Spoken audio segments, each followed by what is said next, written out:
ನಮಸ್ಕಾರ. ನಾನು ಭೀಮಣ್ಣ ಶಾಖಾಪುರ, ನಮ್ಮ ಕರ್ನಾಟಕ ಸೇನೆ ರಾಜ್ಯ ಪ್ರಧಾನ ಸಂಚಾಲಕರು. ಇದೇ ತಿಂಗಳು 10ನೇ ತಾರೀಕು ಶಹಾಪುರ ತಾಲೂಕಿನ BEO ಕಚೇರಿ ಮುಂದುಗಡೆ ನಮ್ಮ ಕರ್ನಾಟಕ ಸೇನೆ ವತಿಯಿಂದ ನಡೆಯುವಂಥ ನಿರಂತರ ಧರಣಿ ಸತ್ಯಾಗ್ರಹಕ್ಕೆ ನಮ್ಮ ಕರ್ನಾಟಕ ಸೇನೆಯ ಯಾದಗಿರಿ ಜಿಲ್ಲೆಯ ಎಲ್ಲ ತಾಲೂಕು ಅಧ್ಯಕ್ಷರುಗಳು ಮತ್ತು ಪದಾಧಿಕಾರಿಗಳು ಪಾಲ್ಗೊಳ್ಳಬೇಕು.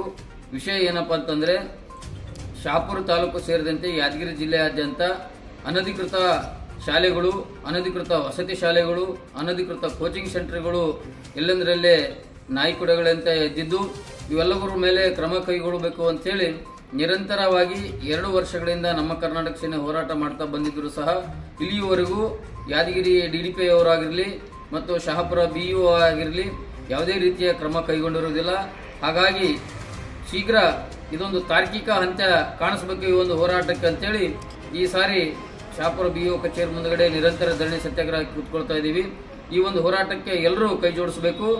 ಮತ್ತೆ ಶಹಾಪುರ ತಾಲೂಕಿನಲ್ಲಿ ಪ್ರತಿಷ್ಠಿತ ಶಾಲೆಗಳ ಹೆಸರಿನಲ್ಲಿ ಪಾಲಕರ ಜೇಬಿಗೆ ಕತ್ತರಿ ಹಾಕುವಂಥದ್ದು, ಖಾಸಗಿ ಶಾಲೆಗಳು ಅಧಿಕ ಶುಲ್ಕ ವಸೂಲಿ ಮಾಡ್ತಕ್ಕಂಥದ್ದು, ಪಾಲಕರ ಹಿತದೃಷ್ಟಿಯಿಂದ ಈ ಒಂದು ಹೋರಾಟವನ್ನು ಮಾಡ್ತಾ ಇದ್ದೀವಿ. ಈ ಒಂದು ಹೋರಾಟಕ್ಕೆ ಪಾಲಕರು ಸಹ ಪಾಲ್ಗೊಳ್ಳಬೇಕು. ಈ ಒಂದು ಹೋರಾಟ ತಾರ್ಕಿಕ ಅಂತ್ಯ ತಲುಪುವವರೆಗೂ ನಿರಂತರವಾಗಿರುತ್ತೆ. ಕೂಡಲೇ ಶಿಕ್ಷಣ ಇಲಾಖೆ ಎಚ್ಚೆತ್ತುಕೊಂಡು ಆ ಒಂದು ಅನಧಿಕೃತ ಶಾಲೆಗಳು ಮತ್ತು ವಸತಿ ಶಾಲೆಗಳನ್ನು ಮುಚ್ಚಿಸುವವರೆಗೂ ನಾವು ನಿರಂತರವಾಗಿ ಒಂದು ಹೋರಾಟವನ್ನು ಕೈಗೊಳ್ತೀವಿ. ಈ ಒಂದು ಹೋರಾಟಕ್ಕೆ ಎಲ್ಲರೂ ಕೈ ಜೋಡಿಸ್ಬೇಕಂತೇಳಿ ತಮ್ಮಲ್ಲಿ ವಿನಂತಿ. ನಮಸ್ಕಾರ.